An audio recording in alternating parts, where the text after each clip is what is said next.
नमस्कार मैत्रिणींनो, तर इथे मी आज बनवणार आहे उपवासाचा एक आगळा वेगळा असा पदार्थ।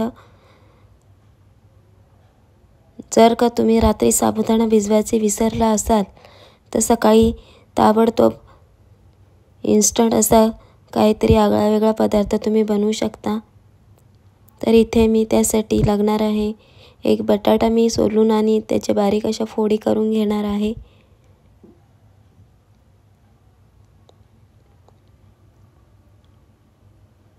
त्यानंतर एक मिरची सुद्धा मी इथे कट करून घेणार आहे। तुम्हाला ज्याप्रमाणे तिखट हवं असेल त्याप्रमाणे तुम्ही मिरची घेऊ शकता। इथे मी एकच मिरची घेतलेली आहे। त्यानंतर इथे मी गॅसवर एक टोप ठेवून त्यामध्ये तेल टाकून घेणार आहे।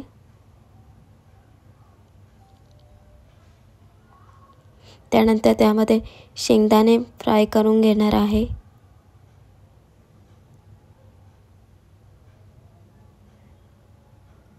हा पदार्थ बनवायला जास्त वेळ लागत नाही, खूप झटपट बनतो।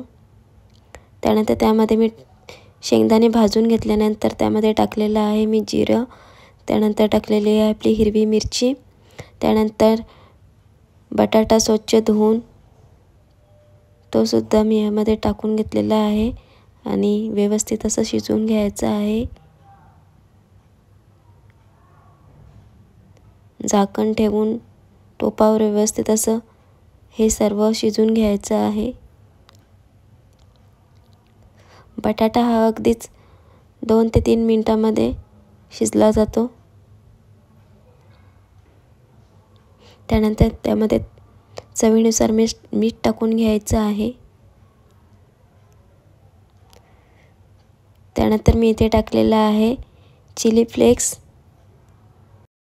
त्यानंतर यामध्ये मी टाकणार आहे स्वच्छ धुतलेले साबुदाणे सुद्धा मी यामध्ये टाकणार आहे। साबुदाणे न भिजवता सुद्धा छान शिजले जातात इथे या रेसिपीमध्ये। त्यानंतर मी लगेच त्यामध्ये पाणी टाकून घेतलेलं आहे।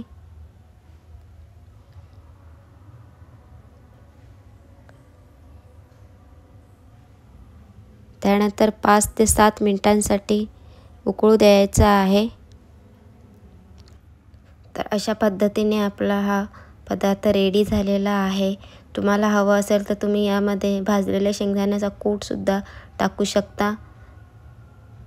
तर अशा प्रकारे आपला हा उपवासाचा आगळा वेगळा पदार्थ रेडी झालेला आहे। तर तुम्ही सुद्धा बनवून पहा, खूप छान लागतो, दिसायला सुद्धा फार छान दिसतोय। Bye bye.